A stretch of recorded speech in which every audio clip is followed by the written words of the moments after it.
All of the hypothesis tests that we have covered so far have required underlying distributions, such as the normal distribution, t-distribution, chi-square distribution, and f-distribution.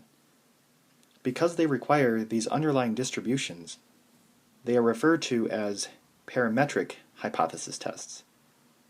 This chapter is on nonparametric hypothesis tests. So nonparametric hypothesis tests do not require any underlying distribution, and they usually have very few requirements or restrictions.